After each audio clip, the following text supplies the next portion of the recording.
Hey guys, tonight some friends and I are stepping onto a path we wish we'd found years ago.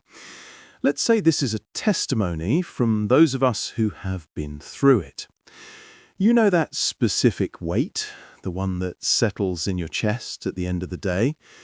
It's the quiet tension of holding it all together, of being the reliable one, while that part of you wonders if this is all there is.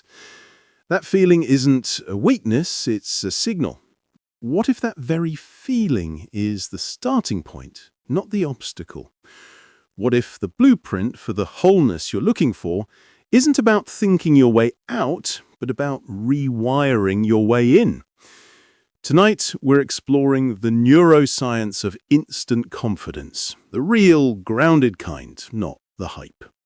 So, before you get comfortable, take a moment to like the video and subscribe, but only if you genuinely enjoy what we do here, and let us know in the comments where you're tuning in from and what time it is for you.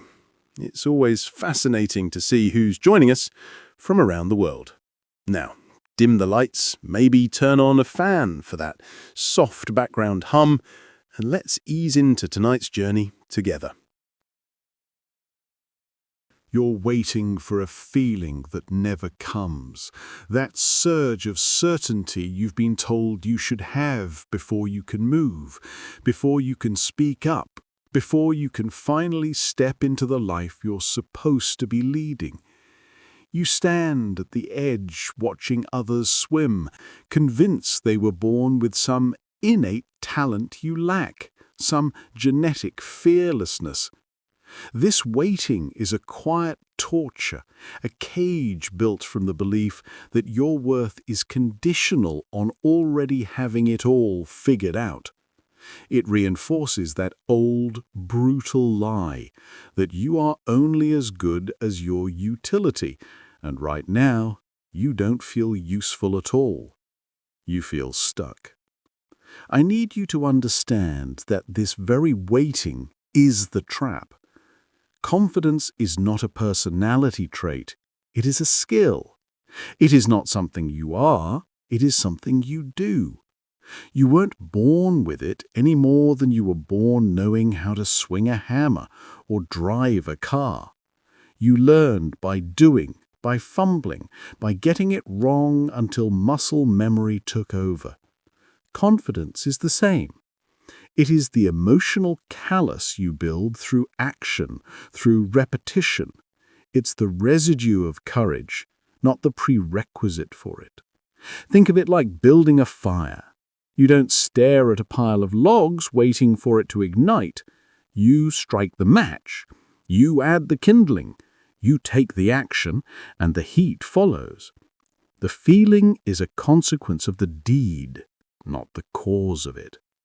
So your job today is not to feel confident.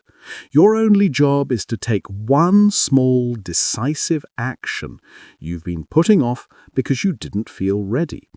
Send the email. Make the difficult call. Sign up for the class. Say the hard thing. Do it afraid, it is uncertain. Do it with your voice shaking. Get in the water. The feeling of being a swimmer only comes after you are already wet. That heavy silence you carry, the one that sits in your chest like a stone before a hard conversation, or when you dare to consider a path that's truly your own, that isn't a malfunction, it's a signal. You were handed a blueprint for manhood that equated strength with emotional numbness, that taught fear was a system failure, to be hidden and suppressed at all costs. You learnt to mistake the mask of stoicism for genuine strength, and in doing so, you were taught to betray every honest, trembling human part of yourself. The pain of that betrayal is the fatigue you feel, the quiet anger that simmers, The feeling of being a spectator in your own life, forever waiting for permission to begin. The fundamental lie you were sold is that courage is the absence of fear. To be strong, you must first feel strong. This is what keeps you paralyzed. The liberating truth, the one you can feel in your bones when you hear it, is that true courage is not the absence of fear. It is the profound gut-level judgment that something else is more important than that fear. It is your duty to your family's future, outweighing your terror of a career gamble. It is your deep, unspoken need for a single moment of authentic connection that is more vital than your dread of appearing weak. Courage is fear that has said its prayers. It has honestly acknowledged the danger, respected the stakes, but placed its final, unwavering faith in a higher value. And confidence, it is not a magical feeling that will one day descend upon you. It is the deliberate, gritty decision to act despite the screaming internal chatter. To move your feet when every instinct and every owed lesson screams to freeze. It is the physical proof you show yourself, action by action, that you are the one in command. This is your path out of the trap. Your power lies not in silencing the fear, but in choosing what matters more. So, the next time that familiar dread tightens your stomach, your task is not to argue with it or wish it away. Your task is to ask it one simple, brutal, and liberating question. What is one thing, right now, that is more important than this fear? Listen for the answer. It is your compass, and let that truth and nothing else be the force that moves your feet forward. You carry this weight, don't you? That quiet ache of looking in the mirror and seeing a stranger staring back. A man who's played the part of the unbreakable provider for so long that his own heart feels like foreign territory. You've built walls around your emotions, learned early that showing pain or doubt made you weak. So you swallow it down, push through the days with gritted teeth, and wonder why every success feels hollow, why anger flares up unbidden, or silence swallows your words. It's exhausting, this imposter syndrome that whispers you're not enough, that you're faking strength while the real you withers inside, trapped in a role that once protected you but now cages you. But here's the truth that cuts through the fog. Your self-image isn't some fixed curse handed down by fate. It's a simple record of what you've done before, etched by the choices you made to survive, hiding your grief, biting back your truths, acting the part of the stoic hero even when it tore you apart. You feel like an imposter because in those moments you were one, betraying your deeper self to fit the mold others carved for you. That feeling isn't a lie.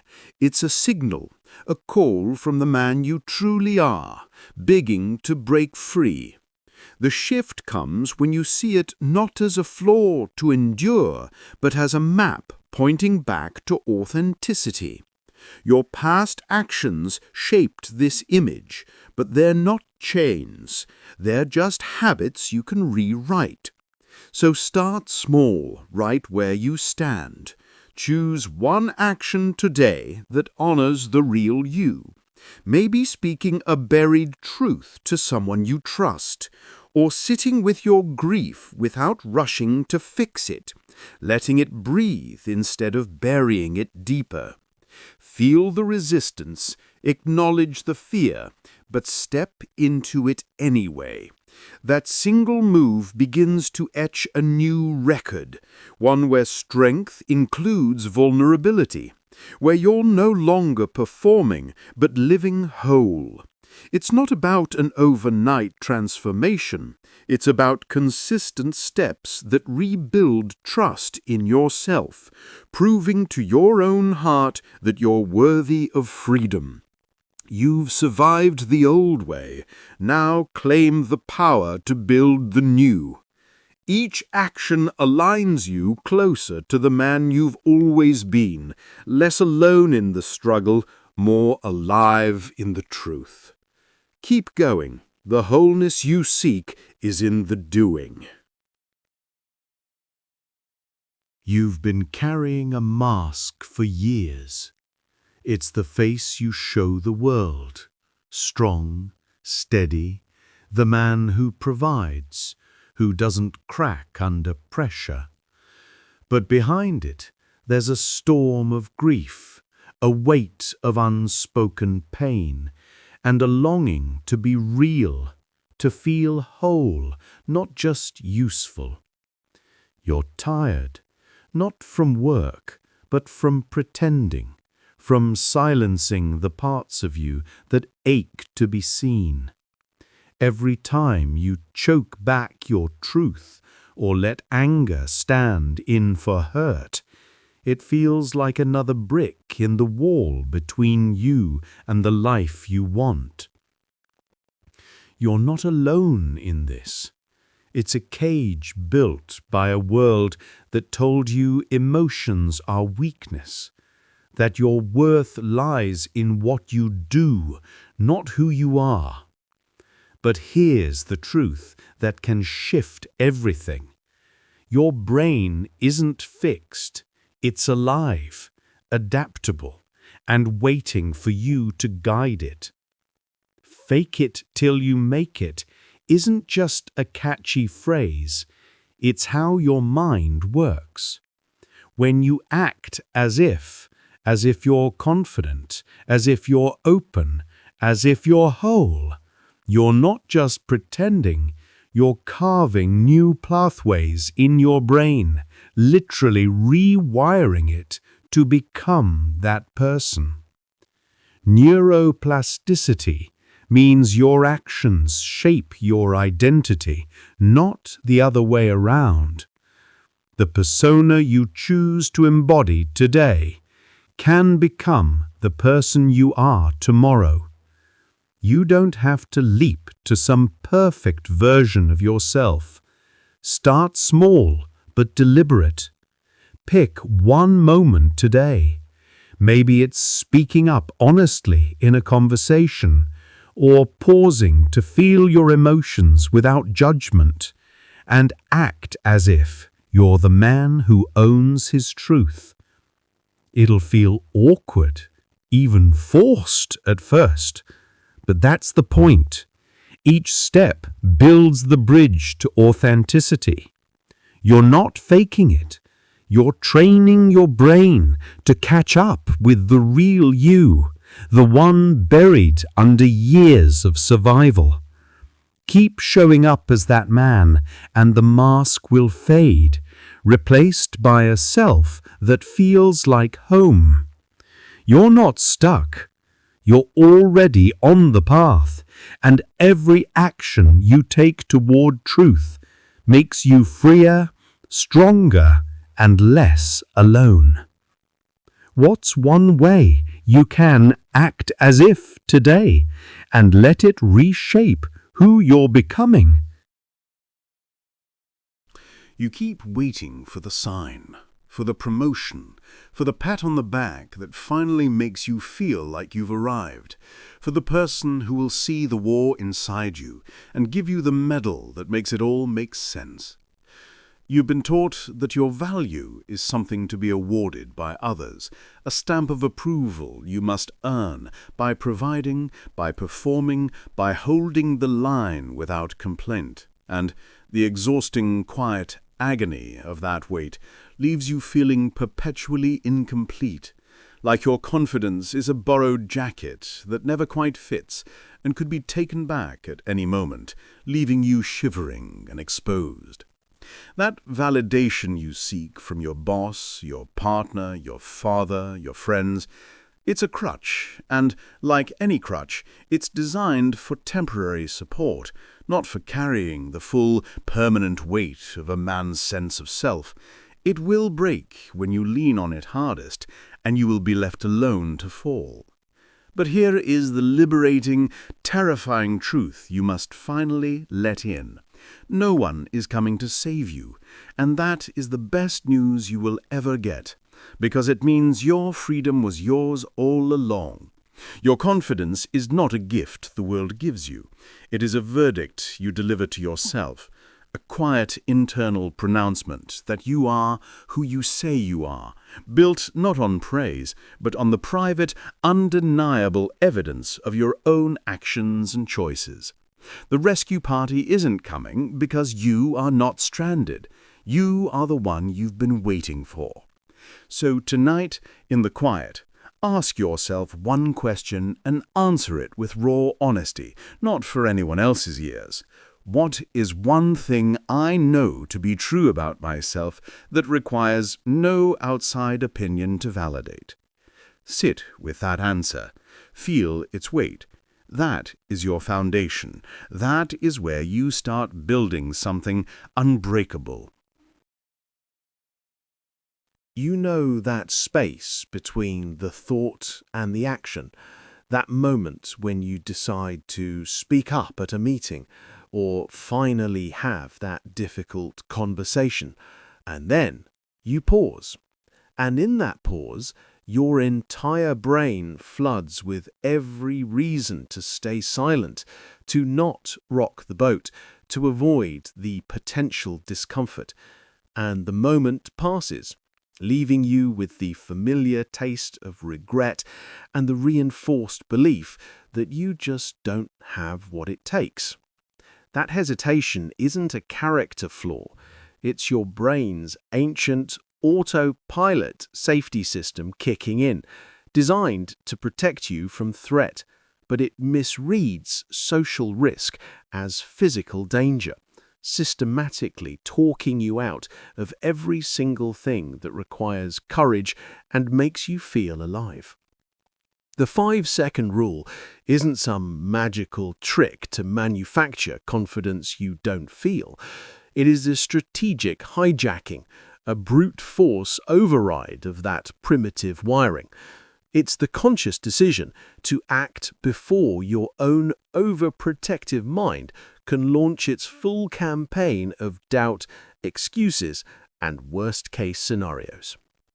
You are not waiting for a feeling, you are launching a launch sequence. The counting 5, 4, 3, 2, 1 is not a motivational mantra, it's a command prompt that creates a crucial window where your intent is separated from your fear. And in that tiny window, you get to move first. So the next time you feel that familiar pull to retreat, that urge to stay small and safe, don't try to argue with the fear or wait for it to leave. It won't. Instead, see the impulse for what it is, a default setting, not a destiny. And then hijack it. Pick one small thing you've been putting off, and the very second the thought appears, move on 5. Don't think, just move a muscle. Push back from the desk, pick up the phone, take the first literal step. You are proving to yourself, with action, that the feeling of fear is not a stop sign. It's just noise, and you are in control. You carry the weight of it all on your shoulders, that familiar slump, the forward hunch as if bracing for the next impact, your body literally folding in on itself to protect the core. And you think this posture is just a reaction to the stress, a symptom of the fatigue, but it's so much more than that. It's a continuous physical prayer of defeat, a signal you are broadcasting not just to the world, but, most damningly, back to your own brain, reinforcing the story that you are under threat, that you are small, that you must endure rather than engage. You've been trying to think your way into feeling stronger, to mentally argue yourself into confidence, and it feels like a war you're constantly losing because you're fighting on the wrong battlefield. The liberating, scientific truth is this: your mind doesn't build your body builds your mind. It is a two-way street, and you have been walking in only one direction. When you physically stand tall, chest open, shoulders back, feet planted firmly for just 2 minutes, you are not just striking a pose. You are fundamentally rewriting your body's chemical code, triggering a cascade where testosterone, the hormone of assertive action, rises, and cortisol, the corrosive hormone of stress, retreats. This isn't positive thinking. It is a physiological fact. You are not faking it until you make it. You are becoming it through the raw, undeniable power of your own anatomy. So before you walk into the next difficult moment, the next draining call, the next situation that makes you want to contract, you reclaim your space. Go somewhere private, your car, an empty hallway, the bathroom, and for just 120 seconds stand like a man who owns the ground beneath his feet. Breathe into that expanded space. Don't just do it, feel the shift. Feel the quieting of the static. You are not waiting for permission to feel capable. You are using the instrument you already have to command it. Your body is not a cage. It is the lever. Pull it. You've spent a lifetime in your own head, trying to intellectually argue your way into feeling confident, reading the books, analyzing the strategies, thinking if you could just find the right philosophy, the perfect set of words, you could finally solve the problem of how you feel.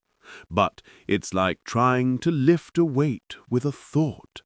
The mind is a terrible muscle for that particular task. And the frustration of knowing what to do, but still feeling incapable of doing it, is a special kind of torture that reinforces the very inadequacy you're trying to escape. That disconnect, where your knowledge outpaces your feeling, is because confidence isn't a conclusion you reach, it's a physical state you inhabit.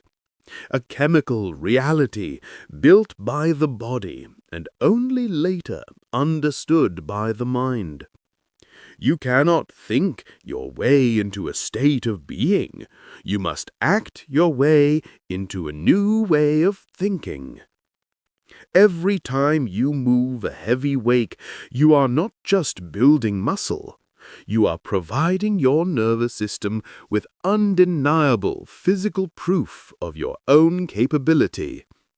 Every time you consciously slow your breath, you are not just calming down.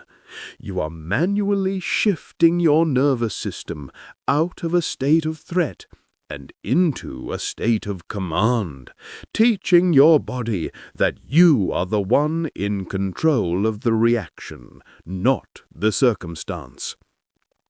This is the work that actually builds the foundation, not metaphorically, but physiologically.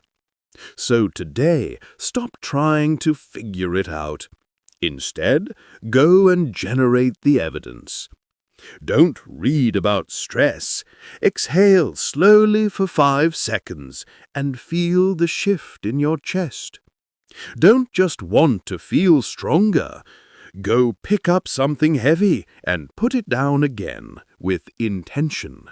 The action is the answer. The feeling will follow. Your body has been waiting for you to show up and build something real.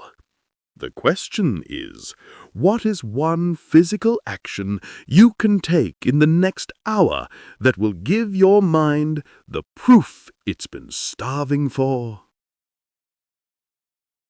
You keep waiting for the switch to flip, for the day you finally wake up feeling like the man you're supposed to be, motivated, clear-headed, ready to charge into the world with a sense of certainty. But that day never seems to come, and the longer you wait for that feeling to arrive, the more entrenched you become in the stagnation, the heavier the frustration grows, because you've been sold a lie that feeling must come before action, that you need permission from your own mood to finally move. This waiting is its own kind of prison, a passive hope that your internal weather will somehow change on its own, and it leaves you feeling powerless, at the mercy of your own emotions, a passenger in your own life. But the liberating, fundamental truth is this: you have the equation backwards. Motivation does not produce action, action produces motivation. Confidence is not the cause of confident behavior, it is the reward for it. Your mood is not the director of your life, it is the follower, the caboose, and it will always, without fail, follow the track your actions lay down for it.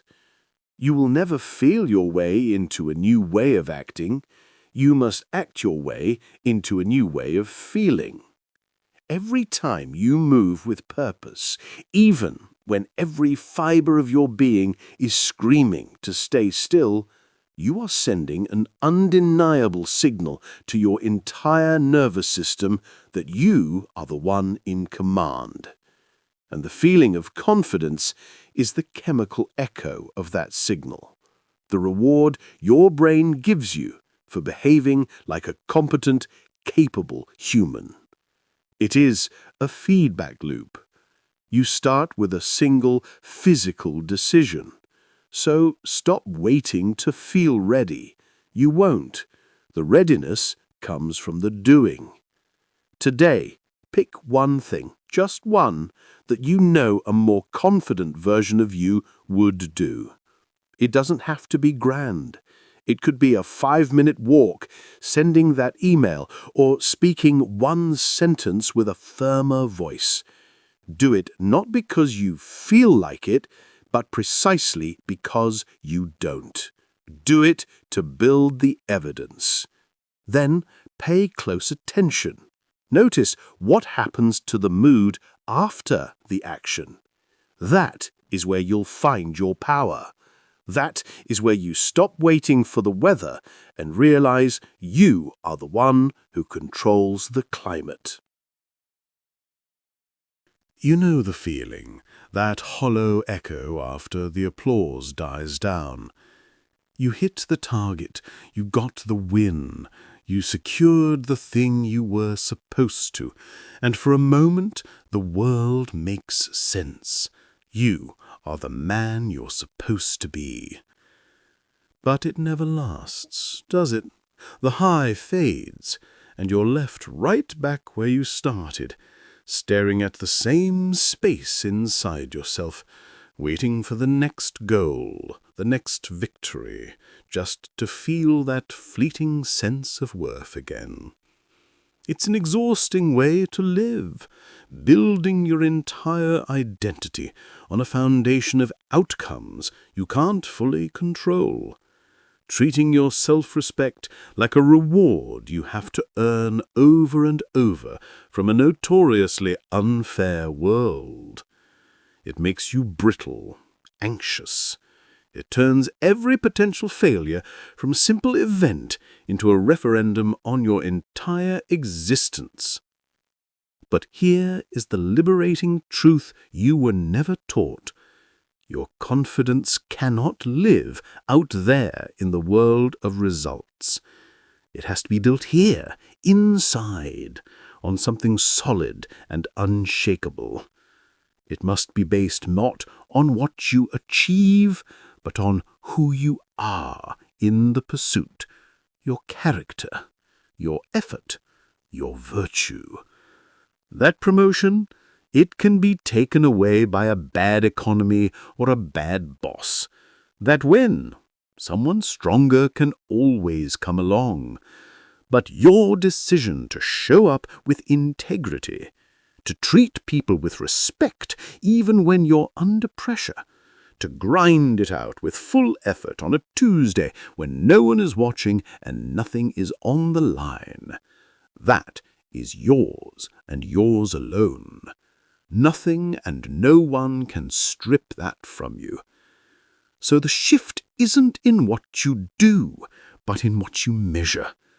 Stop asking yourself at the end of the day, what did I win? Start asking, how did I conduct myself? Was my effort honest? Did I hold my line? Anchor your worth to that daily practice of virtue. Let the wins and losses become mere weather, passing storms and sunshine on the surface, while you, your core self, remain the unshakable mountain beneath it all. That is where real, quiet, unbreakable confidence is born, not in the noise of the crowd, but in the silent certainty of your own character.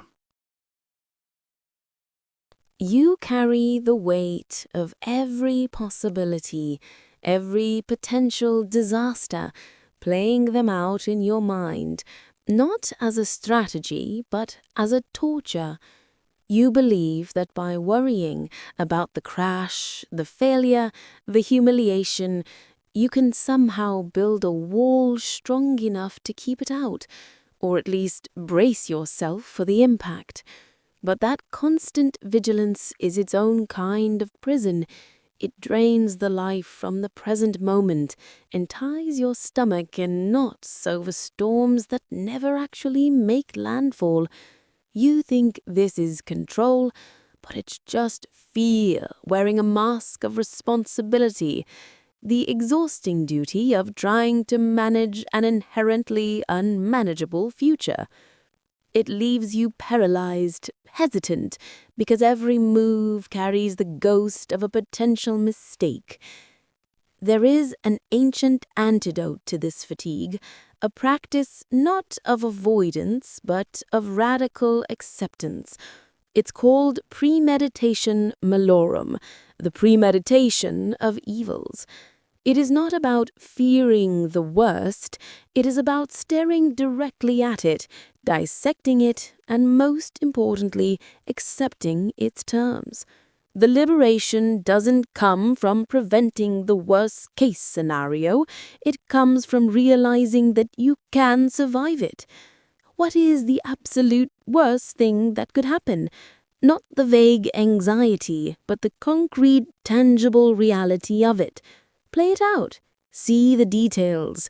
You lose the job. The deal falls through. They walk away. And then what? You are still breathing. You are still you. Once you have honestly confronted that reality and accepted it as a possibility, you strip the fear of its power. The monster under the bed loses its shape when you turn on the light and see it for what it is, a shadow. So the next time you feel that familiar clutch of anxiety, that resistance to moving forward, don't try to push the fear away. Invite it in. Sit down with it and ask it one deliberate, powerful question. Okay, show me. What is the absolute worst that can happen? Write it down, speak it aloud, and then, crucially, accept it. Not as a certainty, but as a possibility you are now prepared for. Once you have made peace with that worst-case version of events, every other outcome becomes a form of victory. The path forward is no longer blocked by the fear of falling, because you've already seen the ground below and know you can stand back up. Your energy is no longer spent on building walls, but on building the life that exists on either side of them. You carry the weight of every possibility, every potential disaster, playing them out in your mind, not as a strategy, but as a torture. You believe that by worrying about the crash, the failure, the humiliation, you can somehow build a wall strong enough to keep it out, or at least brace yourself for the impact. But that constant vigilance is its own kind of prison. It drains the life from the present moment and ties your stomach in knots over storms that never actually make landfall. You think this is control, but it's just fear wearing a mask of responsibility, the exhausting duty of trying to manage an inherently unmanageable future. It leaves you paralyzed, hesitant, because every move carries the ghost of a potential mistake.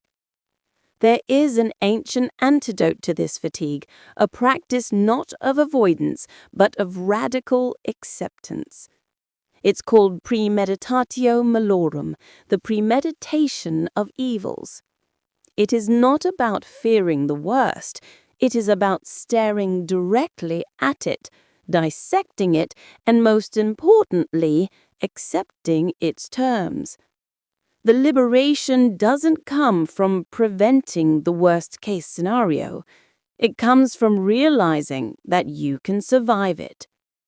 What is the absolute worst thing that could happen? Not the vague anxiety, but the concrete, tangible reality of it. Play it out. See the details. You lose the job. The deal falls through. They walk away. And then what? You are still breathing. You are still you. Once you have honestly confronted that reality and accepted it as a possibility, you strip the fear of its power. The monster under the bed loses its shape when you turn on the light and see it for what it is, a shadow. So, the next time you feel that familiar clutch of anxiety, that resistance to moving forward, don't try to push the fear away. Invite it in. Sit down with it and ask it one deliberate, powerful question. Okay, show me. What is the absolute worst that can happen? Write it down, speak it aloud, and then, crucially, accept it. Not as a certainty, but as a possibility you are now prepared for. Once you have made peace with that worst-case version of events, every other outcome becomes a form of victory. The path forward is no longer blocked by the fear of falling, because you've already seen the ground below and know you can stand back up. Your energy is no longer spent on building walls, but on building the life that exists on either side of them. You are so tired of the mental calculus, the constant, exhausting work of editing yourself before you even speak, of wearing the right mask for the right person, of trying to preemptively manage what they might think of you. You've been taught that your value is a consensus, something to be voted on by everyone else in the room. And the crushing weight of that responsibility leaves you feeling perpetually on trial, your sense of self eroded by every perceived criticism, and every effort to earn approval but never seems to stick. You hand over the keys to your own self-esteem to bosses, to colleagues, to family, to strangers, and then you wonder why you feel so powerless, so hollowed out, as you watch them drive your sense of worth in directions you never wanted to go. But here is the liberating, non-negotiable truth you must claim. What other people think about you is none of your business. It is literally not your concern. Their opinion, their judgment, their silent approval, or their loud criticism, it is not a report card on your worth. It is a window into their own inner world, a reflection of their own fears, their insecurities, their biases, and their unhealed wounds. A person who is secure in themselves does not spend their time judging others. Criticism is a smoke signal pointing directly to a fire of personal inadequacy in the critic, not in you. To seek their approval is to chain your soul to a moving target you can never hit, and it is the fastest way to lose yourself completely. So starting today, begin the quiet work of reclamation. The next time you feel that familiar urge to contort yourself to fit someone else's expectation, I want you to pause. I want you to physically feel the urge, and then I want you to ask yourself one simple, brutal, empowering question. Whose voice is this really? Is this my truth, or am I borrowing someone else's fear? Then make the choice that aligns with your own internal compass, not their external noise. You are not responsible for their opinion, but you are entirely responsible for what you do with it. Stop collecting their data. Your worth was never theirs to give. It was only ever yours to recognize. You've spent a lifetime building fortresses, constructing walls of silence and control to keep the chaos out and to protect that fragile core inside. You see the obstacles, the fear of failing those who depend on you, the sting of rejection that feels like a verdict on your entire being, the cold dread of not being enough as signs to retreat, to fortify, to shut down. You believe your confidence is a rare and fragile thing, a flame that must be sheltered from every gust of wind, and so you spend your energy hiding from the storm, hoping to preserve it. But that isn't preservation. It's a slow extinction. It's the pain of watching your own world get smaller, of feeling your spirit grow weary from the constant vigilance of avoidance, all while the weight of everything you're not facing grows heavier by the day. The paradigm shift, the liberating truth, is this. The obstacle is not a detour on the path. It is the path. That thing you are most afraid of facing, that failure you're trying to outrun, that rejection you armor yourself against, that is not the enemy of your confidence. It is the only raw material from which true, unshakable confidence is forged. You do not build resilience by avoiding the fall. You build it by skinning your knees and learning you can stand back up. You do not find courage by waiting for the fear to pass. You find it by walking directly into the thing that scares you and discovering that its bark is almost always worse than its bite. The man you are meant to become is not waiting for you on the other side of the struggle. He is waiting for you within the struggle itself, ready to be uncovered. So today, do not look for a way around. Look for a way through. Identify the one thing right now that makes your pulse quicken with unease, that difficult conversation you've been postponing, the project you're afraid to start for fear it won't be perfect, the vulnerability you refuse to show. Your task is not to conquer it in one grand gesture. Your task is simply to take one step toward it, to lean into the discomfort, not as a punishment, but as practice. Ask yourself, what is one small, specific action I can take today that moves me directly into the eye of my own storm?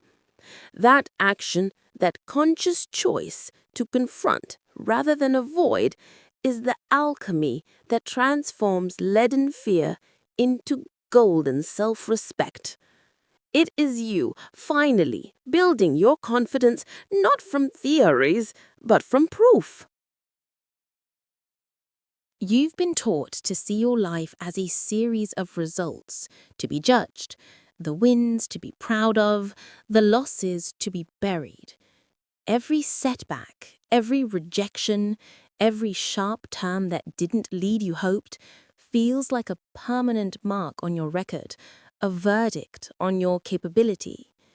You treat your past failures like enemies you have to outrun or outsmart, and you brace for the next one like it's an incoming blow you must withstand. This constant judgment, this division of your life into good events and bad, is a relentless, exhausting war. It makes you cautious, rigid, always waiting for the other shoe to drop, because you believe the bad moments detract from your value, that they are proof of a weakness you must hide from the world and yourself. There is a profound and ancient alternative to this war. It's called amor fati, a love of one's fate. This is not passive resignation. It is the ultimate act of empowerment. It is the decision to stop seeing the events of your life as good or bad and to start seeing them as necessary. Every rejection, every failure, every moment of pain is not a definition of you. It is critical data. It is the universe giving you feedback, showing you where you need to grow, what you need to release, and where your true path actually lies. These aren't obstacles to your strength. They are the very fire that forges it. To love your fate is to understand that the perfect, smooth life you may have imagined is a fantasy, and that the real, textured, sometimes brutal life you are actually living is the only raw material you have to build a man of genuine substance and depth. The struggle isn't interfering with the plan, it is the plan. So begins the shift from judgment to curiosity. The next time you face an outcome you would typically classify as a failure, pause the internal critic. Instead of asking, why does this always happen to me, or what does this say about me, ask a single, more powerful question. What is this trying to teach me? Look at the event with a detached focus of a scientist studying data. What does this rejection reveal about what you truly want? What does this failure illuminate about a method that needs adjusting? Embrace it, not with a smile, but with respect, as you would respect a tough trainer who pushes you past your limits to make you stronger. This is how you stop running from your past and start building with it. This is how you stop being a victim of your story and become its author. You feel it. That quiet, nagging sense of erosion, a confidence that seems to drain away even when nothing is going wrong. You've worked hard to build a life of comfort, to smooth out the edges and avoid unnecessary friction, believing that security would finally grant you the peace to feel strong. But that very comfort has become a cage. Choosing the path of least resistance, the easy conversation you avoid, the physical challenge you skip, the honest opinion you swallow, feels like a small victory in the moment, a way to conserve energy and avoid risk. But each of those choices is a silent, daily vote for a devastating belief. I am not capable of handling difficulty. You are not avoiding discomfort. You are, brick by brick, building a wall between yourself and your own capability. And the resulting feeling isn't peace. It's a quiet anxiety that you are becoming less than you were meant to be. The liberating, difficult truth is that confidence is not a reward you get for a life well managed. It is a muscle forged through repeated use.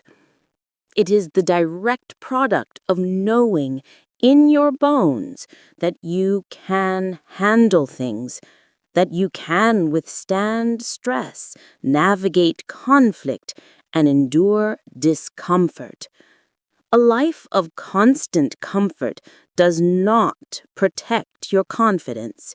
It systematically starves it. Every time you willingly choose the harder right over the easier wrong, the challenging path over the safe one, you cast a vote for the opposite, more powerful belief. I am the kind of man who can handle difficulty. You are not seeking out pain for its own sake, but you are recognizing that the occasional sting of effort is the price of ownership over your own strength. So the path forward is not about upheaval, but about intentional, daily micro-choices. It's about reintroducing small, manageable amounts of friction into your life to remind your nervous system of its own resilience. Today, find one single specific instance where you feel the pull toward the easy option. It might be taking the stairs, having that awkward but necessary conversation, or turning off the screen to do the thing you've been putting off. Before you act, pause and ask yourself this one question: which choice, however small, casts a vote from my capability? Then make that choice. Do not do it to achieve a result, but simply to reaffirm your identity as a man who can handle hard things. This is how you stop the erosion. This is how you begin to rebuild, not a life of comfort, but a life of unshakable confidence. You feel that automatic flinch, that deep-seated pull to step back from the edge of discomfort, to delay the difficult call, to avoid the potential for conflict or failure. You've come to believe this avoidance is a form of self-preservation, a smart way to navigate a world that feels full of threats to your stability and your peace.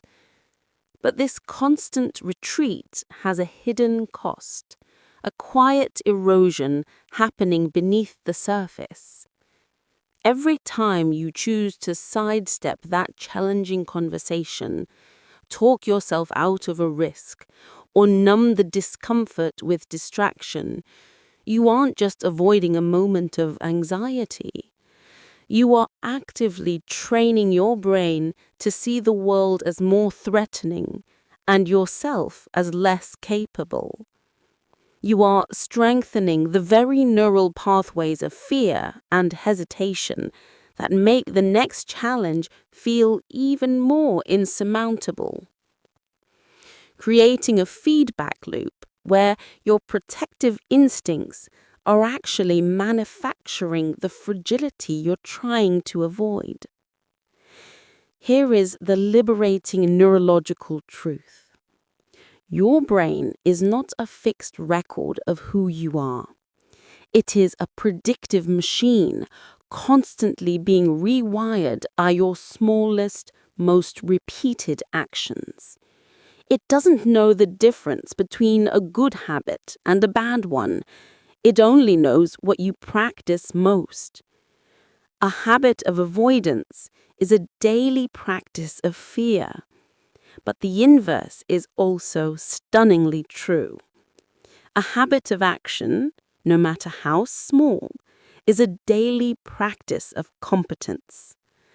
Every single time you choose to move toward something difficult instead of away from it, you are physically forging new pathways, sending a concrete signal to your deepest self that you are a man who handles things. You are not trying to eliminate fear. You are building a stronger, parallel network of confidence that will eventually become your brain's default setting. So the goal is not a grand, sweeping gesture, but a consistent, microscopic rewrite of your own circuitry.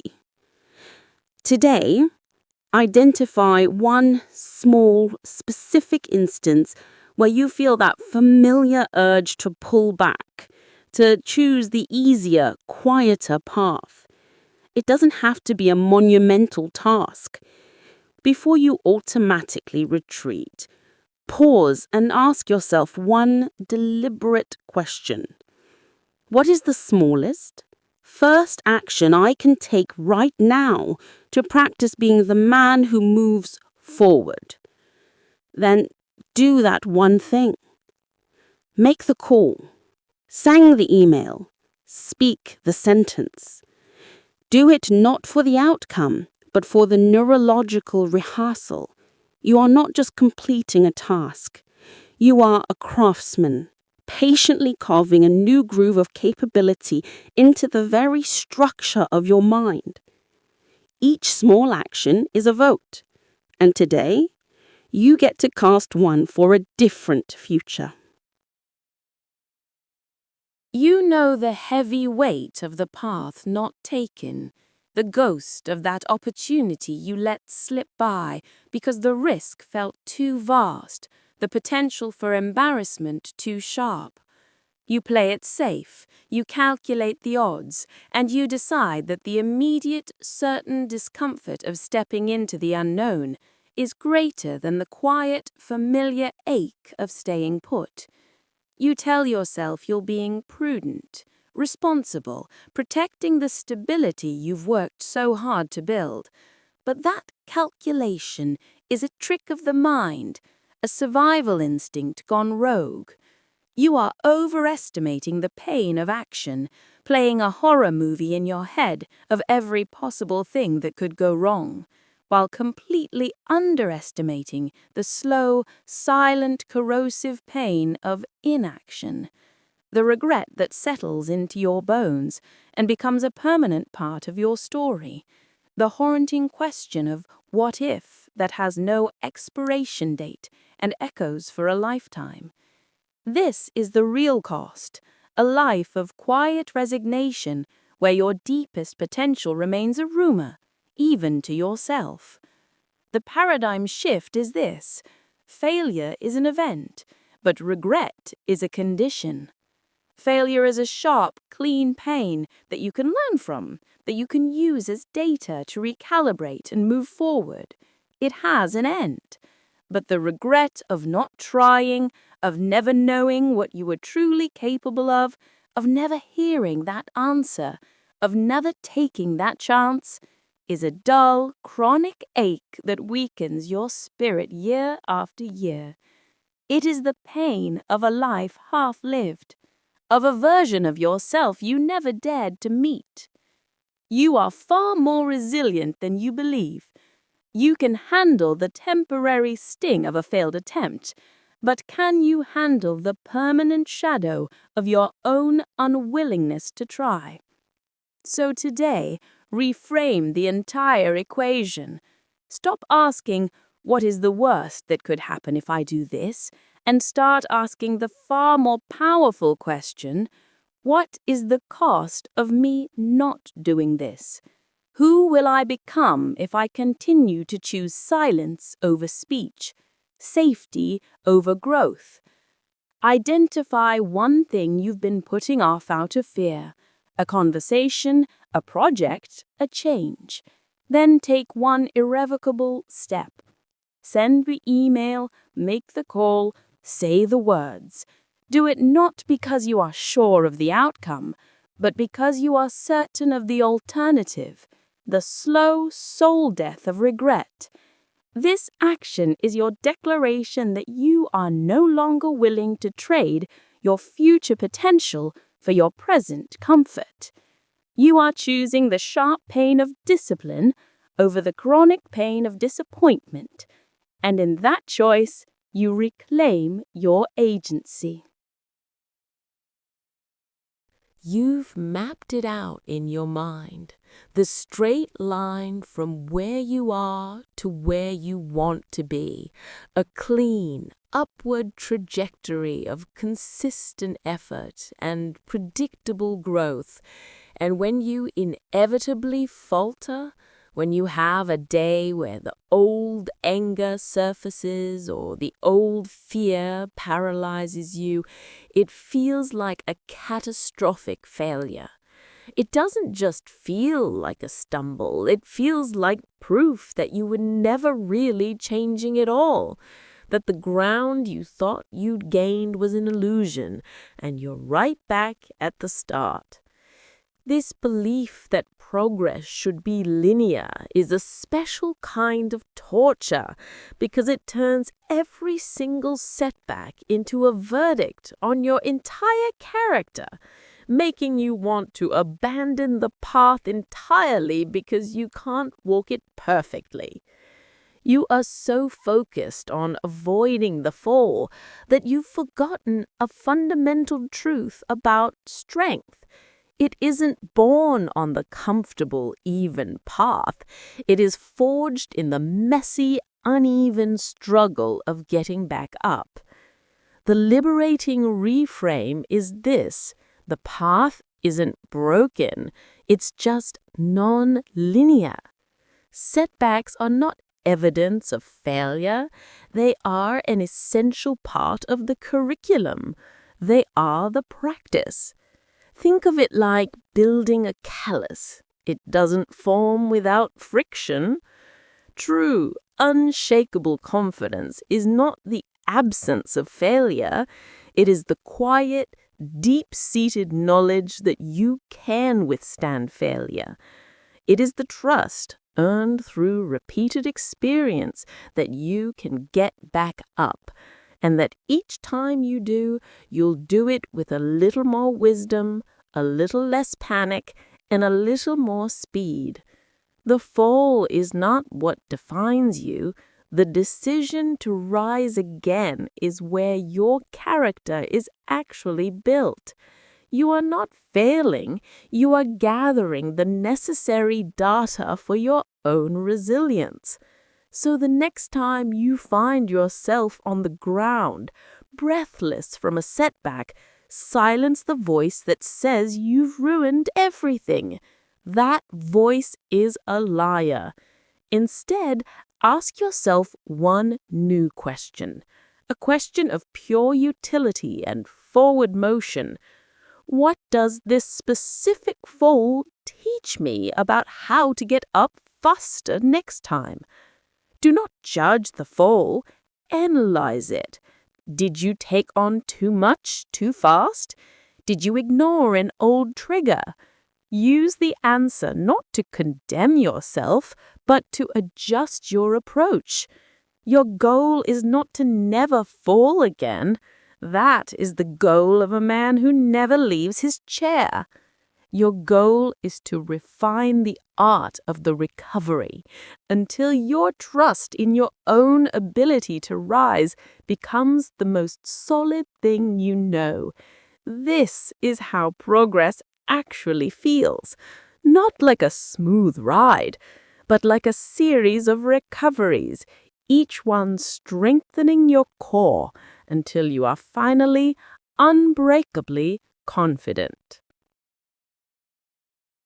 You keep waiting to cross a finish line, to reach some distant point where you'll finally feel like you've made it, where the confidence you've clawed for will become a permanent state of being, a suit of armor you can finally strap on and never take off. And when that feeling inevitably fades, when the old doubts creep back in after a hard day or a sharp comment, it feels like a personal failure, a sign that you were never truly confident at all, that you've lost ground you can never regain. This search for a forever confidence is a setup for disappointment, because it makes you believe that this hard-won strength is a destination you can arrive at, rather than a flame you must continually feed. It leaves you feeling like you're starting from scratch over and over again, perpetually exhausted by the notion that you have to achieve something you've already achieved. The paradigm shift, the liberating truth, is this: confidence is not a trophy you win and put on a shelf. It is a daily practice, no different from physical hygiene. You don't brush your teeth once and consider yourself done for life. You don't shower once and expect to stay clean forever. These are non-negotiable daily acts of maintenance for your physical well-being. Your confidence requires the same disciplined, non-negotiable care. It is not built in a single grand gesture. It is maintained through 1,000 small, consistent actions. It is the cumulative effect of choosing the harder right over the easier wrong, of speaking your truth when it's uncomfortable, of showing up fully even when you're afraid. The action is the confidence. The practice is the result. So release yourself from the burden of permanence. Let go of the idea that you are building something finished and static. Your new focus is not on achieving a final state, but on faithful daily maintenance. Every morning, ask yourself this, one simple grounding question. What is one small action I can take today to practice my confidence? It doesn't have to be monumental. It could be holding eye contact for 1 second longer, voicing a contrary opinion in a meeting, or simply choosing not to criticize yourself after a minor mistake. Do it for the doing. Do it as your daily ritual of self-respect. This is how you stop seeing yourself as someone who is losing confidence and start seeing yourself as someone who confidently tends to his own foundation every single day. The goal is not to arrive. The goal is to engage in the faithful practice of becoming. You walk into every room bracing for a verdict, feeling the weight of invisible eyes judging your every move, your words, your silence. You replay conversations for hours, dissecting a tone or a glance, convinced you've exposed some fundamental flaw for everyone to see. This constant, exhausting performance, this feeling of being on trial in the theater of other people's opinions is a special kind of prison. It makes you cautious, rigid, and utterly drained because you are operating under the crushing assumption that you are the main character in everyone else's story, that your stumbles and hesitations are being meticulously documented and criticized. This isn't just anxiety. It's a profound loneliness, a feeling that you are permanently separate under a microscope you can never escape. But here is the liberating, humbling, and ultimately freeing truth, that microscope does not exist. You are suffering from a trick of the mind called the spotlight effect, a narcissistic illusion that you are at the center of everyone's attention. The reality is, every other person in that room is the star of their own movie, and they are just as consumed by their own script, their own insecurities, their own worries, their own desires. They are not thinking about you. They are thinking about themselves, about how they are being perceived, about the presentation they have to give, the debt they have to pay, the argument they had this morning. You are not the main character in their story. You are at best a supporting actor, a fleeting glance in their peripheral vision. Your perceived failures and embarrassment are mere blips on their radar, instantly forgotten as they return to the consuming drama of their own lives. So the next time you feel that familiar clutch of self-consciousness, that fear of saying the wrong thing or looking foolish, I want you to pause and ask yourself one brutally honest question. What would I do right now if I truly knew, with absolute certainty, that no one was thinking about me at all? Feel the space that question creates. Feel the immense relief of that anonymity. Your assignment is to live into that answer for just one day.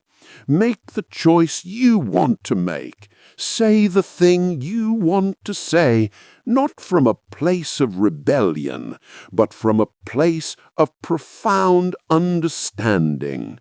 The understanding that you are free because you are simply not that important to anyone else's narrative. This isn't a dismissal of your worth. It is the key to your liberation. It is the permission to finally stop performing and start living. You feel the quiet resentment build when someone crosses a line, when they make a demand on your time or energy that you know isn't right. But you swallow the protest and comply anyway, telling yourself you're keeping the peace or being the bigger man. You've mistaken tolerance for strength and silence for stoicism. But each time you allow that slight to go unanswered, that disrespect to stand unchallenged, you are not being noble. You are conducting a silent lesson, and the subject is you. You are teaching everyone around you, through your compliance, that your boundaries are negotiable, that your comfort is optional, and that your worth is not enough to defend. This isn't peace. It's a slow, corrosive self-betrayal that breeds a deep internal anger, because you are actively participating in your own diminishing, and the weight of that complicity is heavier than any conflict you might avoid. The liberating, difficult truth is that confidence is not just about how you see yourself. It is demonstrated by what you are willing to tolerate from others. You teach people how to treat you every single day, not with your words, but with your enforced limits. Enforcing a boundary is the ultimate act of self-respect. It is you declaring your value to the world in a language it cannot ignore. And this will often require you to do the very thing you've been conditioned to avoid: disappoint others. You must be willing to be misunderstood, to be called difficult, to sit with the temporary discomfort of someone's frustration, because that temporary discomfort is the price of your long-term integrity. Their momentary disappointment is not a measure of your failure. It is proof that your boundary is real and that you finally value your own peace more than their approval. So the work begins not with a grand confrontation, but with a quiet audit. Look at the patterns in your life. Where do you feel that familiar pinch of resentment? That is your map. Identify one small, specific situation where you consistently tolerate behavior that diminishes you. Your path forward is not to launch a revolution, but to prepare a single, clear sentence for that moment. It could be as simple as, "I can't take that on right now," or "I need you to speak to me respectfully." Your only task is to say it calmly and without apology when the time comes. Do not do it for them. Do it for you. Do it to prove to yourself that you are the man who will no longer silently authorize his own disrespect. This is how you stop being a student of other people's expectations and become the author of your own respect. You've worn the masks for so long, sanding down your rough edges and swallowing your true opinions, all in the desperate hope of being accepted, of being seen as the good guy, the reliable one, the man no one can fault. You've mistaken being agreeable for being strong, and being liked for being worthy. But this constant performance is exhausting, isn't it? This careful curation of a self that offends no one ultimately offends your own soul, leaving you feeling hollow and invisible, because no one is actually connecting with the real you. They're connecting with the pleasant, polished ghost. The pain comes from the quiet realization that in your quest to be universally accepted, you have made yourself utterly dispensable, a man with no sharp edges and therefore no real shape, sacrificing your authenticity on the altar of approval and ending up with neither. Here is the liberating, counterintuitive truth. If everyone likes you, it is not a sign of success. It is the most damning evidence that you stand for nothing. A man without convictions is a man who cannot be trusted because he has no core. True confidence is not the absence of disapproval. It is the presence of a self so solid that disapproval becomes irrelevant. It is being comfortable with the fact that you are not for everyone, because you understand that your value is not determined by a consensus.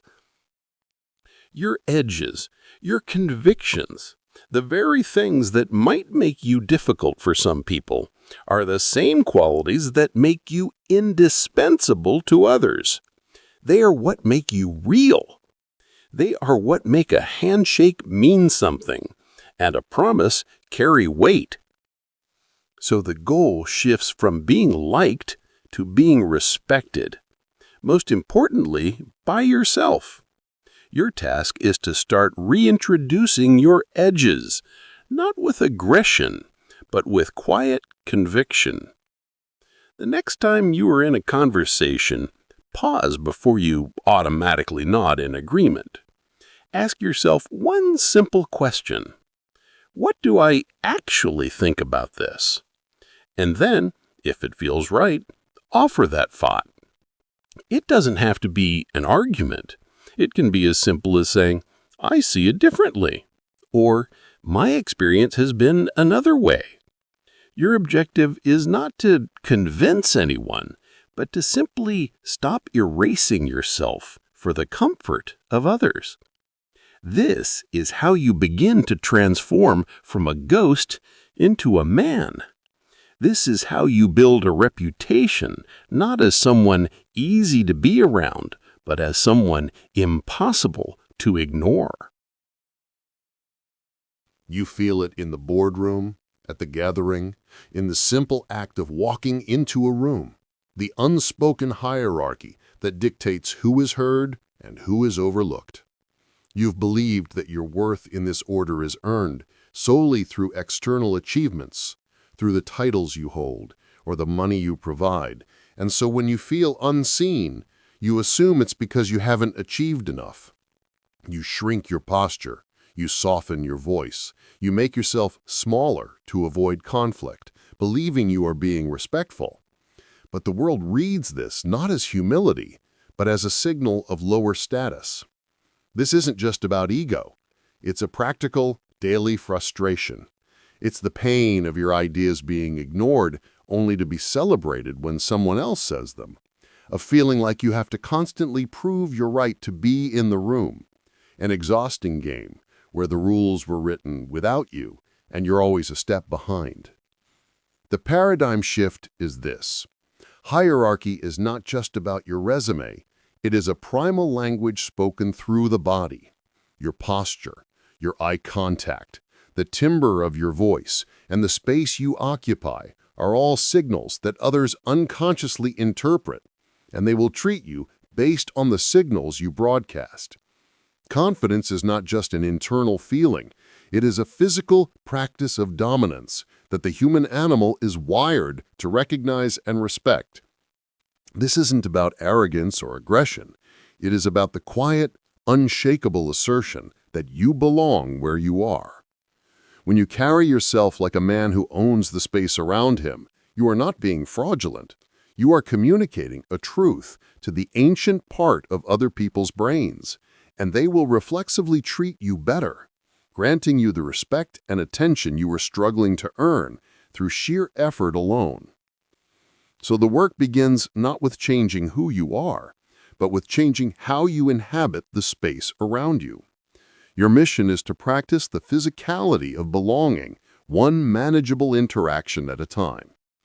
Before you walk into your next meeting or your next social event, take 30 seconds. Stand tall. Pull your shoulders back. Take a deep breath that fills your lungs.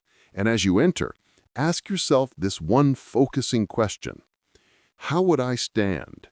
How would I speak if I knew, truly knew, that I belonged here? Then, for the next 10 minutes, act as if that were true. Speak in full sentences without trailing off. Hold eye contact for a moment longer than feels comfortable. Let your gestures be deliberate. You are not pretending. You are rehearsing the man you are becoming. This is not manipulation. It is the foundation of a new reality. The world will mirror back the authority you project, and each time it does, it will fortify the very confidence you are practicing to show. You've spent your life on a seesaw, your sense of self soaring with every compliment and crashing with every piece of criticism, handing over the controls of your worth to everyone but yourself. You chase the praise, the promotion, the pat on the back, believing it will finally fill the reservoir of validation you're so desperate to top up. And you dread the slightest critique, treating it not as feedback, but as a fundamental indictment of your character. This constant outsourcing of your value is exhausting because it makes you a prisoner to other people's opinions, a hostage to their moods and judgments, leaving you perpetually anxious, performing for a reward that never truly satisfies, and bracing for a blow that always feels like it lands too hard. You are living in a state of fragile dependency where your inner peace is contingent on the external weather of other people's approval. And it is a draining, unstable way to exist. The liberating, grounding truth is this: praise and criticism are not opposites. They are the same coin. They are both external judgments, data points about someone else's perspective, not verdicts on your eternal worth. Basing your identity on either is like building your house on shifting sand. It might feel solid for a moment, but the next tide will wash it away. The truly confident man is not the one who is showered with praise. He is the one who has become immune to both. His worth is an internal calculation, a score he keeps based on his own effort, his own integrity, his own code. He can accept praise with gratitude without letting it define him, and he can hear criticism with curiosity without letting it destroy him, because his center of gravity is located within, not in the fickle opinions of others. So the practice, the daily work of building this immunity, is to consciously decouple external noise from internal truth. The next time you receive either praise or criticism, I want you to pause before you absorb it. Let it hang in the air for a moment, and then ask yourself one simple, powerful question of discernment. Is this information useful for my mission, or is it just noise? If it's useful, take the data and apply it dispassionately, like a mechanic adjusting a tool. If it's noise, let it pass by like a cloud in the sky, noticed but unimportant. Your goal is not to become arrogant or dismissive, but to become grounded. Start small. The next compliment you get, simply say thank you, and internally note that it changes nothing about your intrinsic value. The next critique, see if there is a single useful nugget in it, and release the rest. This is how you slowly reclaim the deed to your own self-worth, moving the measuring stick from the outside world to the inside man. This is how you build confidence that is finally, unshakably, your own. That voice in your head, the one that narrates your every move with a critic's cold eye, that catalogs your flaws and predicts your failures, you've come to accept its harsh commentary as the truth, the sober, realistic assessment of a man who knows his limits. You believe this constant self-scrutiny is a form of discipline, a necessary guard against arrogance and complacency. But this is not discipline. It is a form of psychological self-harm, a relentless internal broadcast that amplifies every doubt and dismisses every victory, leaving you emotionally battered and perpetually hesitant before you even begin. You are living with a tyrant in your own mind, mistaking its familiar corrosive presence for wisdom. And it is exhausting the life out of you, reinforcing the very insecurities it claims to be protecting you from. Here's the liberating reframe.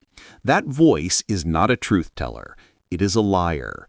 It is a malfunctioning alarm system, a primitive part of your psychology that mistakes every social risk for a life or death threat.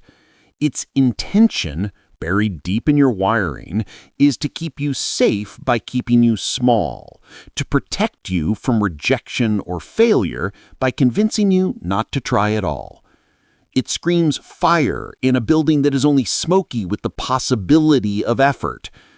Your confidence is not built by obeying this alarm, but by learning to recognize its false signals. You do not have to silence it or fight it. You simply have to learn to acknowledge its warning. Thank you for trying to protect me, and then, consciously and firmly, choose to dismiss its exaggerated claims and move forward anyway. So your new practice is not to win an argument with this critic, but to become its calm, authoritative operator, The next time that familiar voice hisses that you're not ready, that you'll look foolish, that you're going to fail, I want you to pause and give it a name. Call it the guardian. Then speak to it with the firm respect you'd use with a loyal but overly anxious dog card. Say, either out loud or in your mind, "I hear you, I acknowledge the risk, but I am deciding to proceed." This simple act of labeling and responding separates you from the noise. It moves you from being a victim of the voice to being the commander of it. Your task is not to believe the critic, but to hear it, thank it for its input, and then deliberately choose your own course of action based on your values, not its fears. This is how you retrain the system. This is how you turn down the volume on the lies and turn up the signal on your own capability. You've stood in rooms you've earned the right to be in, achieved things that required real skill, yet that nagging voice whispers that you're a fraud, that you've just been lucky, and that sooner or later everyone will see the incompetent man hiding behind the accomplishments. You dismiss your own expertise, attributing your success to timing or external factors, while holding on to every mistake as the only real evidence of your true ability. This feeling of being an imposter isn't just uncomfortable, it's isolating and exhausting. A constant mental drain that forces you to over-prepare and overcompensate, all while robbing you of the genuine satisfaction that should come from your hard-won achievements. You interpret this doubt as a sign that you are fundamentally lacking, that you don't truly belong, and it creates a barrier between you and the full, confident use of your own capabilities. But here is the profound and liberating reframe. That feeling is not a sign of incompetence, it is the shadow cast by genuine competence. Imposter syndrome is the direct result of being intelligent enough to accurately assess the vast landscape of what you don't know. It is the hallmark of a high achiever because only those who have truly ventured into a field can see its true depth and complexity. The incompetent, the truly unskilled, are rarely plagued by such doubt. Their lack of knowledge is precisely what blinds them to the scope of their own ignorance. Your self-doubt is not proof that you are a fraud, it is proof that you possess the depth of understanding to recognize the nuances and challenges that remain. It is the price of admission to the arena of real accomplishment. So the goal is not to eliminate the feeling, but to reinterpret its meaning. The next time that familiar sense of being an imposter surfaces, I want you to pause and greet it not as an enemy, but as a misguided messenger. Instead of letting it whisper, "See, you don't belong here," I want you to consciously reframe its message. Ask yourself this one pivotal question. If this feeling is a sign that I care deeply about doing good work and that I understand the complexity of this task, how would a truly competent person, one who trusts his ability to learn and adapt, proceed right now? Then take the very next small step. Do not aim for perfection, aim for action. Use the feeling not as a stop sign, but as a calibration, a reminder that you are operating at the edge of your growth, which is exactly where strength is built. This is how you transform the imposter's whisper from a condemnation into a credential. This is how you realize that the doubt itself is the clearest evidence that you are exactly where you are supposed to be.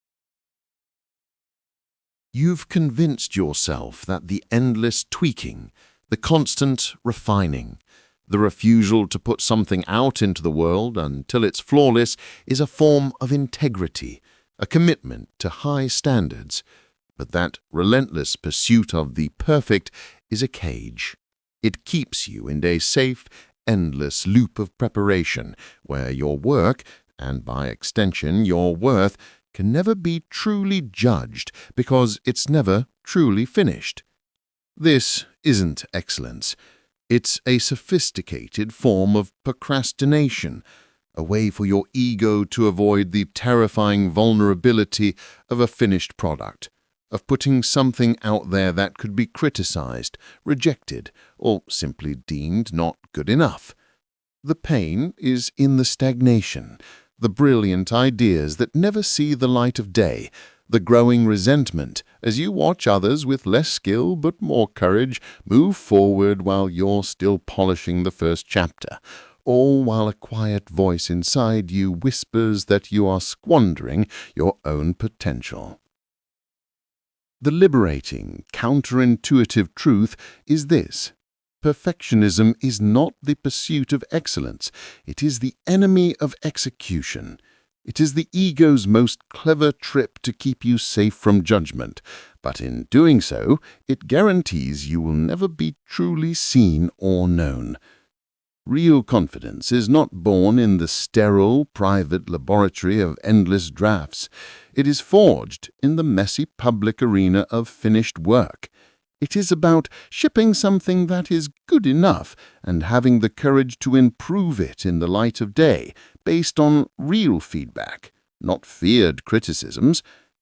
The man who ships a flawed product and learns is infinitely more confident and competent than the man who has a perfect product forever trapped on his hard drive, because the first is engaged in the real world, while the second is only engaged in a fantasy. So, the path forward requires a conscious lowering of the stakes. Your mission is to break the cycle by deliberately shipping something that is deliberately not perfect. Identify one project, one idea, one piece of work that you've been holding back. It could be a report, a proposal, a creative idea, or even a difficult conversation you've been rehearsing in your head. Your task is not to make it perfect. Your task is to define what good enough looks like for the specific task, a functional draft, a clear expression of the core idea, and then release it. Before you send it, ask yourself this one liberating question: what is the smallest, simplest version of this that I can put into the world today that would still provide value? Then let it go. Do it not as a failure, but as a deliberate act of defiance against the part of you that values the illusion of perfection over the reality of progress. This is how you trade the fragile armor of potential for the robust, battle-tested confidence of a man who ships. You carry the weight of your past like a sentence handed down by a merciless judge, a curated collection of every misstep, every rejection, every time you fell short of the mark, and you've woven these events into a single damning story about who you are, a story of failure, of not being enough. You review this story constantly, believing you are just being realistic, accepting the hard truth of your own limitations. But this isn't realism, it's a prison of your own making. The pain is in the constant heaviness, the feeling that your potential was determined long ago, that your past has permanently defined your future, leaving you resigned and hesitant to try, because you believe the ending has already been written, and it's not a good one. The liberating, neurologically grounded truth is this: your memory is not a perfect recording. It is a story you are constantly editing and reinterpreting. You are a confabulator, taking random, often painful events and stitching them together into a narrative that feels coherent. You have been telling yourself a story of failure, but that is only one possible interpretation. The events themselves are neutral. It is the meaning you assign them that gives them power. The same set of facts, the missed promotion, the ended relationship, the public mistake, can be edited from a story of failure and shame to a story of learning and resilience. The man who stumbled is not a failure. He is a man who learned how to get back up. The man who was rejected was not found worthless. He was redirected to something that was a better fit. You are not the victim of your story. You are its author, and the pen is still in your hand. So the work begins with a conscious, deliberate act of editing. Take out the old manuscript of your life. Identify one specific chapter, one event you've always labeled as a pure failure. Your task is not to deny it happened, but to change the commentary around it. Sit with it and ask this new empowering question. What did this experience specifically teach me that I now use to my advantage? Maybe that humiliation taught you humility.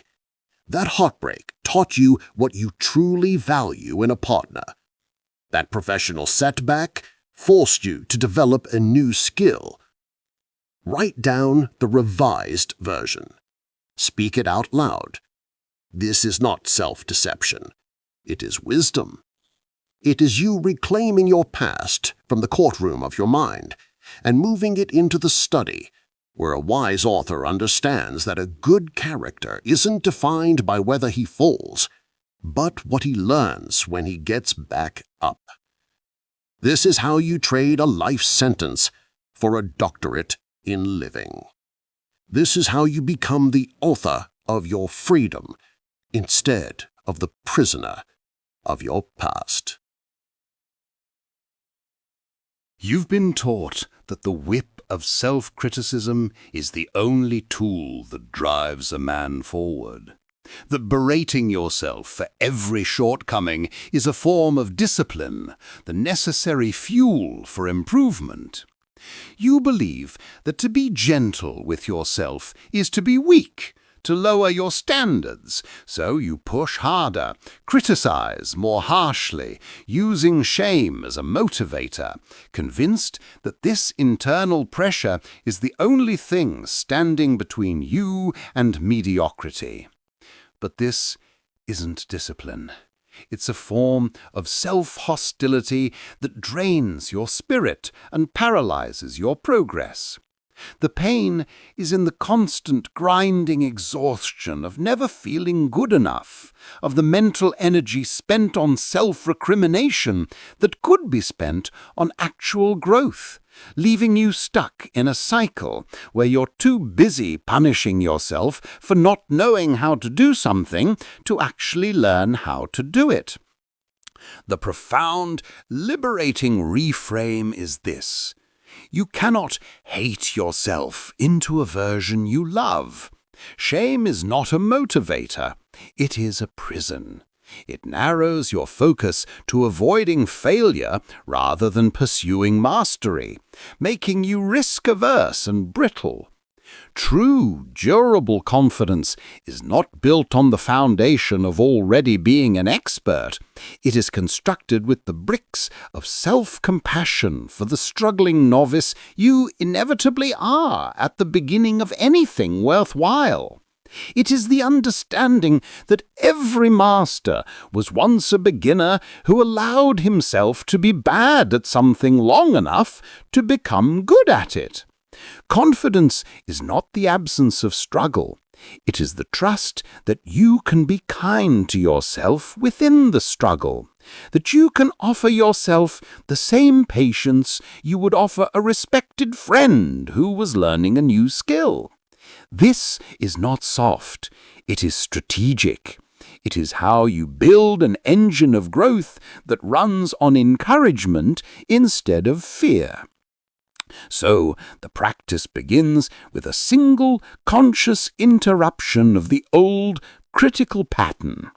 The next time you catch yourself in that familiar loop of self-flagellation for a mistake or a moment of not knowing, I want you to pause. Place a hand on your chest. Feel the solidity of your own body. And then ask yourself this one crucial question. How would I speak to a friend I deeply respected if they were in my exact situation right now? Then deliberately direct those words of understanding and encouragement toward yourself. It might feel foreign, even foolish at first. Do it anyway. Your task is not to instantly believe the kind words, but to simply practice generating them. This is not about letting yourself off the hook. It is about changing the hook from a weapon of punishment to a tool of support. This is how you finally build a relationship with yourself that is based on respect, not fear. This is how you become a man who is no longer at war with his own becoming. You know that heavy stillness? That feeling of being frozen between what you know you should do and the complete absence of the will to do it? You wait for a sign, for a shift in the wind, for some spark of motivation to finally flare up inside you so you can move with the confidence you see in other men. But it never comes, and the waiting just becomes another form of failure, another log on the fire of your own quiet disappointment. That feeling isn't a character flaw. It's the exhaust fumes of an engine that's been taught to run on a lie. The lie that you have to feel ready before you can ever be ready. That the emotion must come before the motion. But here's the liberating truth you need to hear. Motivation is not the cause of action. It is its reward. Confidence is not a prerequisite you earn through perfect thinking. It is a ghost that only appears in the review mirror after you have already begun to move. Your body is not just a passenger for your mind. It is the tool that sculpts it. The circuit is wired backwards from what you were taught. You do not think your way into a new way of acting. You act your way into a new way of thinking. So the next time you see that gap between you and the man you want to be, do not look inward for a feeling that isn't there yet. That's a trap. Instead, command your muscles and bones. Make the phone call before you feel brave. Put on your shoes and step out the door before you feel determined. Speak the difficult true word before you feel strong. The action itself, no matter how small, is the flint that strikes the spark. You will not feel your way into motion, but you will absolutely motion your way into feeling. The courage, the clarity, the motivation, they will all come chasing after the simple physical fact of your decision. They have to. So today, just once, move first. Ask not how you feel, but what you will do. And then do it. Watch as the feeling of being a man who can handle his life follows obediently behind you, forged in the doing, earned step by step. You look at men who seem certain, who move through the world with an unshakable sense of belonging, and you feel the absence of that same confidence like a hollow space inside you. A void you keep trying to fill with more thinking, more planning, more waiting for the one big moment that will finally prove you have what it takes. You've been taught that confidence is a fixed thing, a birthright you missed, or a trophy you haven't earned, and its lack feels like a permanent verdict on your capability as a man, keeping you silent when you want to speak, and still when you need to move, Because why risk failure when it will only confirm what you already suspect? But that hollow feeling is not your truth. It is merely a sign of an empty account. The liberating shift is this. Confidence is not a personality trait you are born with or without. It is nothing more than the living record of your own past courage. It is the compound interest of every single time you chose the harder right over the easier wrong. Every time you spoke up, even though your voice shook.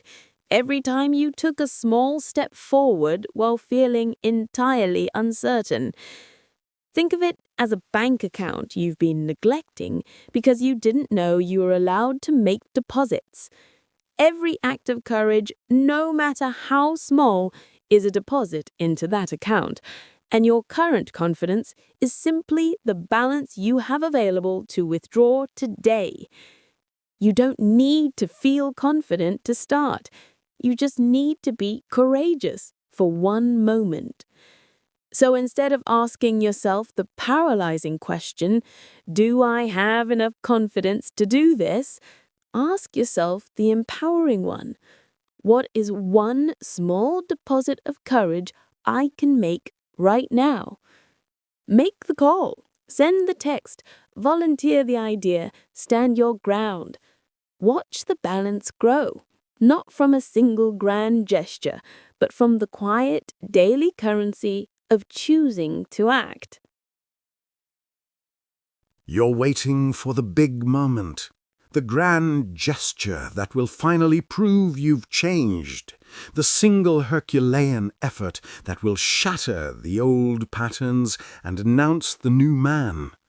But that moment never seems to arrive, and in its absence you do nothing, believing that a small act isn't worthy of the battle, that it doesn't count, that the only thing that can bridge the gap between who you are and who you need to be is something monumental. And so the pressure builds until paralysis sets in, and another day passes without a deposit, without progress, reinforcing the very doubt you're trying to escape. This is the tyranny of scale, the mistaken belief that the size of the action dictates the size of the change.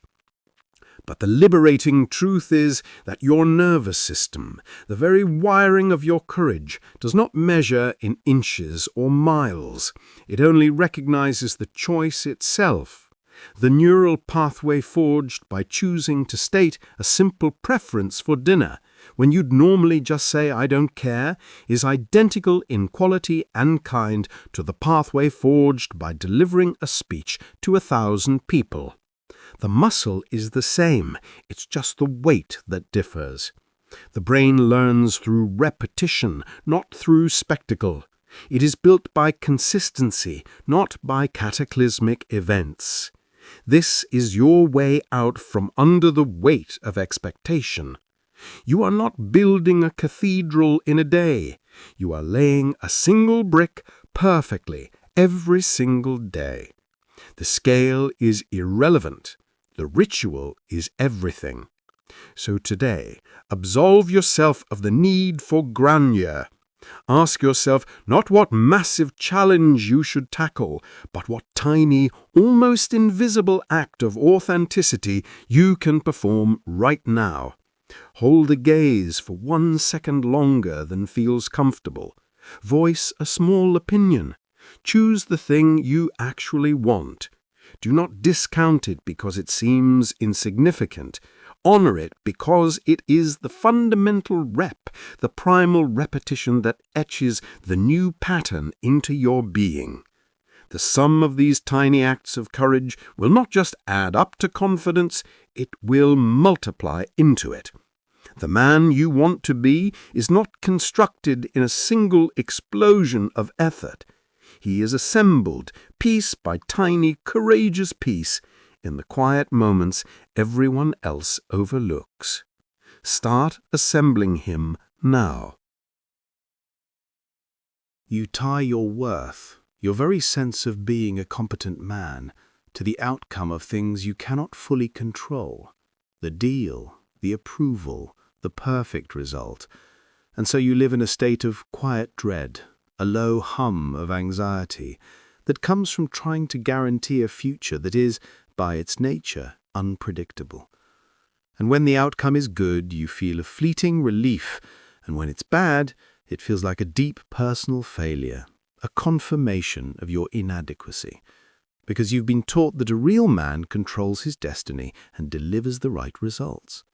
And this constant pressure to perform, to win, to secure the perfect ending is the very thing that exhausts you and shuts you down before you even begin. But here is the fundamental truth that will set you free. You were never meant to control the outcome. You were only ever meant to command your own effort. The outcome is a moment in time, influenced by 1,000 variables you cannot see. Your preparation, your focus, your daily discipline, that is your domain, your kingdom, the only thing that is truly and completely yours. Confidence, then, is not the arrogant belief that you will succeed. It is the quiet trust in your own process, the deep knowing that no matter what happens, you showed up fully. You did the work with integrity, you left nothing on the table. It is the unshakable faith in your own effort, not the fickle hope for a specific result. So today, release yourself from the tyranny of the outcome. For the next thing you face, whether it's a difficult conversation or a project at work, shift your entire focus. Ask yourself not, what must I achieve? But who do I need to be in this process? What does a man of focus and effort do right now? Define the single next step, the one stone you can lay today. Pour yourself into the quality of that action alone. Let the result be what it will be. Your job is not to win. Your job is to be the kind of man who trusts his own workmanship so completely that the outcome, in time, becomes almost irrelevant. That trust, earned through 1,000 small acts of focused effort, is where real confidence lives. You perform a single act of courage. You speak up in a meeting. You set a boundary. You take a risk. And for a moment, you feel a flicker of something new. But by the next morning, the old feelings of doubt and inadequacy have flooded back in. And that one act feels like a fluke, a costume you tried on but don't get to keep, leaving you convinced that these moments of strength are just exceptions that prove the rule of your own uncertainty. Because you've been taught that identity is something you are born with, a fixed and final verdict, not something you build one painful, deliberate choice at a time. This is where the old model fails you. It judges the single event, the one-off performance, but it ignores the geology of the self, the slow, patient layering of action upon action that eventually, irrevocably, becomes the bedrock of who you are. The liberating truth is this: reputation, both with yourself and the world, is simply repetition made visible. One confident act is a data point. 1,000 are a diagnosis. You do not become a confident man and then act confidently. You act confidently again and again and again, until one day you look up and realize you have become the man who owns those actions, that the performance is no longer a performance, but your nature, etched into your nervous system through relentless repetition. Your current identity is just the total of your most frequent behaviors, and the only way to change the sum is to change what you do most often. So release yourself from the pressure of the single, perfect, defining moment. That is a myth.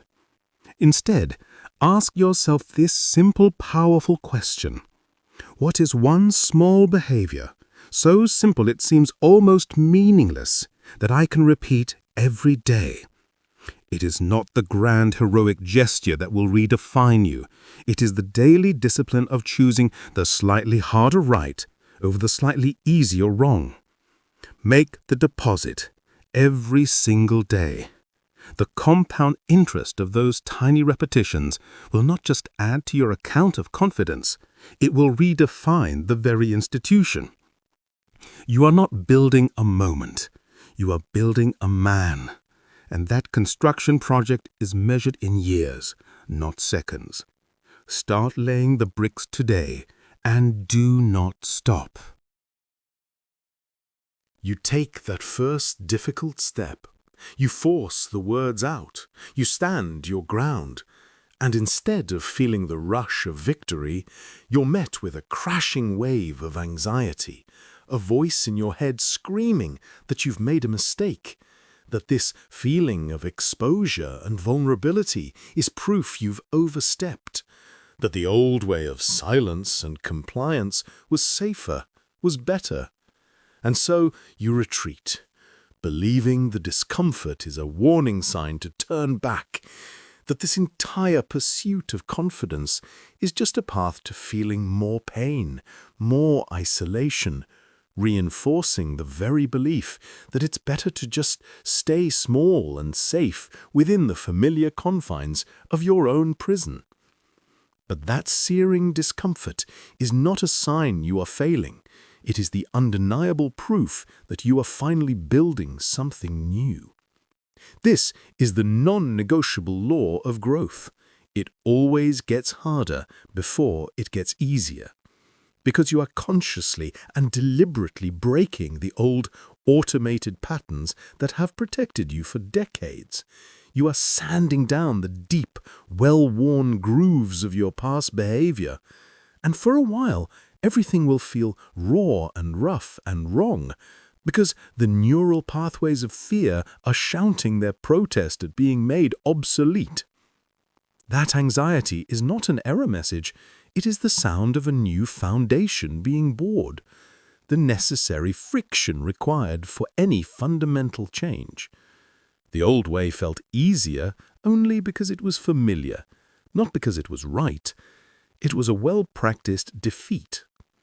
So, the next time you feel that tremor of fear after doing the brave thing, I need you to hear this not as a signal to retreat, but as a signpost that you are exactly where you need to be. Do not confuse the pain of growth with the pain of injury. One weakens you, the other is forging your strength. Your only job is to tolerate the temporary discomfort, to breathe through the aftershock of courage, and to understand that this feeling is the price of admission to a new life. It is the muscle tearing before it rebuilds stronger. So ask yourself, can I tolerate this temporary strain, this productive pain, knowing that on the other side of it is a version of me that no longer recognizes this fear? Keep going. The path only smooths out after you've worn it down with your own repeated footsteps. You start to change, to speak with a little more truth, to hold your ground with a little more strength, and you notice the uncomfortable silences, the sideways glances, the subtle shift in the people you've known for years, and a deep, lonely fear takes root.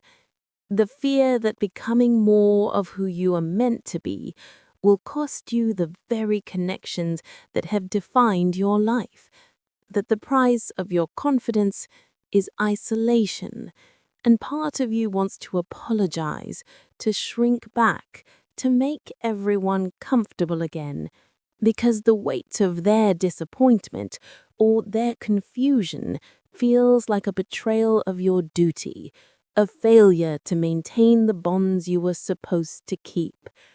This loneliness is the most painful test on this path because it strikes at the heart of your oldest need to belong.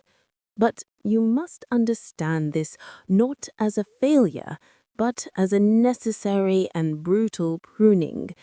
The relationships that cannot survive your authenticity were not pillars holding you up. They were walls keeping you in. They were built on the old agreement that you would stay small, predictable, and useful, and your growth has broken that contract. The person you were becoming could no longer tolerate the dynamics that the person you were had to endure. This is not a loss, it is a graduation. The space that opens up when these relationships fall away, as painful as it is not empty. It is sacred ground. It is the clearing where you finally have room to build connections based on respect, not obligation, on truth, not performance, on who you are, not what you provide. So do not see this loneliness as a sign you are wrong. See it as proof you are on the right path. Your circle will get smaller before it gets stronger. The question to carry is not how do I make them comfortable again, but what kind of man do I become in this new space? What kind of relationships does that man deserve to build? The answers will not come from looking backward, but from having the courage to stand firm in the quiet, trusting that the right people will eventually recognize the value of the man you are building. You wait for the doubt to leave, for that internal committee of criticism and fear to finally be silent before you make your move. You treat that voice, not as background noise, but as the final authority that must be appeased.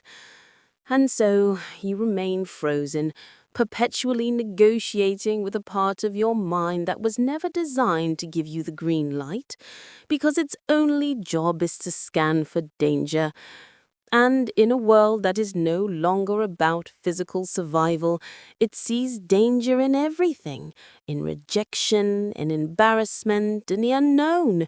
And this endless internal debate exhausts you, making you a prisoner of your own hypervigilance, where the desire for certainty becomes the very thing that guarantees your paralysis. But the goal was never to silence the doubt. That is a fool's errand, like trying to silence the wind. The doubt is a permanent resident in the house of your mind. It has a voice, but it doesn't deserve a vote. The real work, the profound shift, is not in trying to evict it, but in learning to turn down its volume while you turn up the volume on your commitment to act.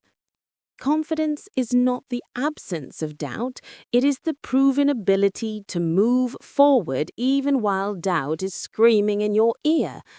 It is the realization that you can be afraid and still be effective, that you can be uncertain and still be decisive. This is how you reclaim your power. You stop waiting for the feeling of certainty and you start trusting the integrity of your own motion. So the next time that familiar voice of doubt begins its lecture, do not argue with it. That only gives it more airtime. Instead, acknowledge its presence with a simple, I hear you, and then make your commitment louder. Let your next action be your rebuttal. Move your body, open your mouth, take the step. Your action is the volume knob for your confidence. Each time you act despite the doubt, you are not defeating it, you are simply training yourself to hear your own resolve more clearly. So ask yourself this, not how do I get rid of this fear, but what is one thing I can do right now to make my commitment louder than the whisper of my doubt? The answer is always an action. Always. Do that thing. Let the doubt rant in the background. It's just noise. Your life is happening in the actions you take despite it. You've spent a lifetime believing that confidence is a performance, something to be announced with a loud voice, a firm handshake, a dominant opinion, a visible victory, a constant, exhausting campaign to prove to the world and to yourself that you measure up, that you are not the inadequate boy you secretly fear you still are.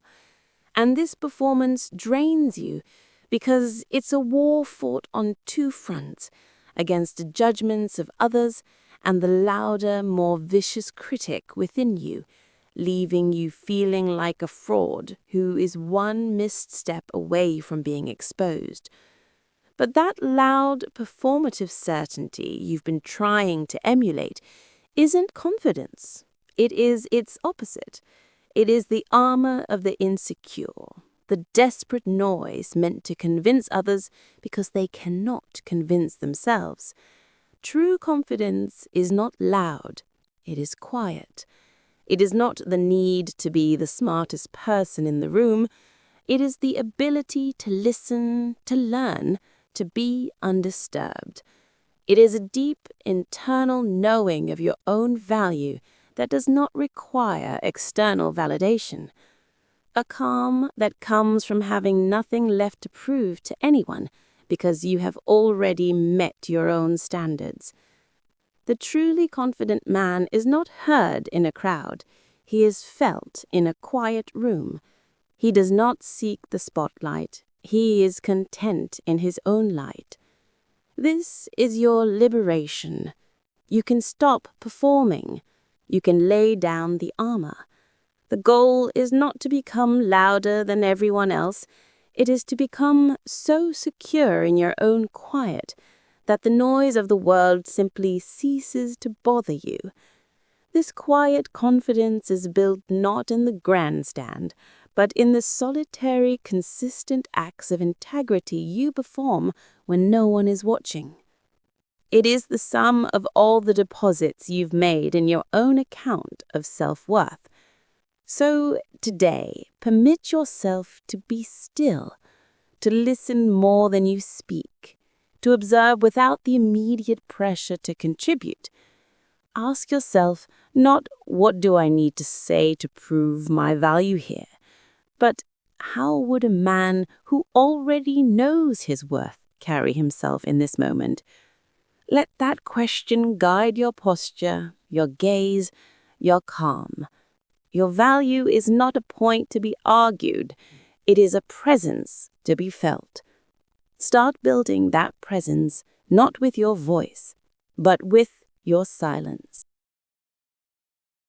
You're searching for the hidden key, the missing piece of wisdom, the one secret that will finally unlock the man you know you're supposed to be. Consuming every book, every video, every piece of advice, hoping that the next idea will be the one that magically dissolves the fear and propels you into action, but it never comes.